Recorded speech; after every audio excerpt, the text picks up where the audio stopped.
Yesterday, news broke of a terror attack in Derry in Ireland. A young woman was shot, well I say young woman, 29-year-old journalist was shot dead in Derry in a shooting terror attack type thing. And a group calling itself the New IRA has accepted responsibility for this murder. This woman's blood is on our Prime Minister's hands because it is her actions, it is her government, it is her policies that has created this situation. When she lost her majority in 2017, the decent, dignified thing to do would be at least to run a minority government, at the very least on your own.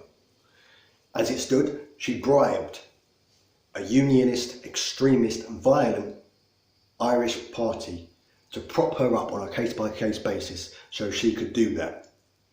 After 10 years of austerity, of cutbacks, of poverty, food banks, we're told she has £2 billion to give to the DUP to prop her failing government up. After that, or in the same time of that, we had the Brexit referendum the year before. The vote came out in a way that I don't believe that they expected at all. I think they wanted a rerun of the Scottish independence referendum, because a couple of years before that, they had a Scottish independence referendum where the Scottish people voted to remain, and I think they knew largely that the Scottish people wanted to stay in the Union. And they wanted another rerun of that so they could silence, just like they silenced people calling for Scotland to break away from the UK, they wanted to silence everybody saying we should leave the EU, so they could say, we had a referendum, we voted to remain, let's leave it at that. We had a vote.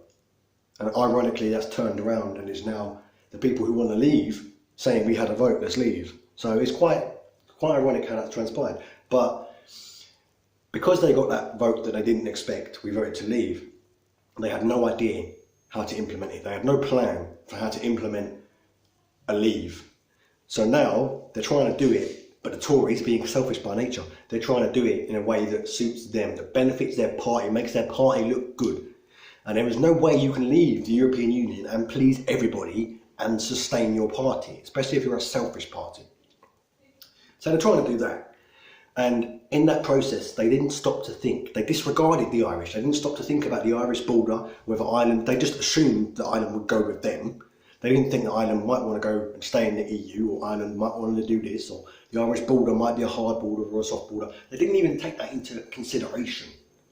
And that is why we're not sure where the Irish border is going to lie, or whether it's going to be a hard border or a soft border or customs union or whatever it is.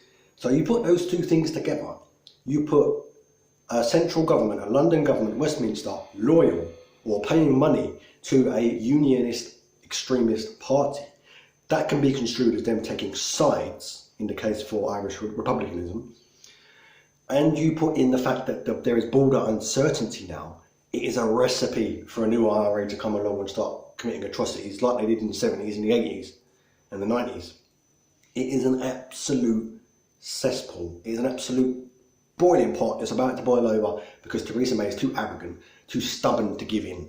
She doesn't want to give in, doesn't want to concede, doesn't want to work with anyone to try and find a compromise. It's her way or the highway. People close to her have said this. Her own aides have said this. Labour has gone into Brexit talks with the Prime Minister and have come out saying she will not move. She will not move any of her red lines. It's her way or the highway. She won't compromise. It can't be done.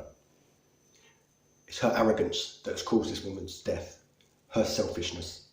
Thanks for watching. I shall see you in the next video.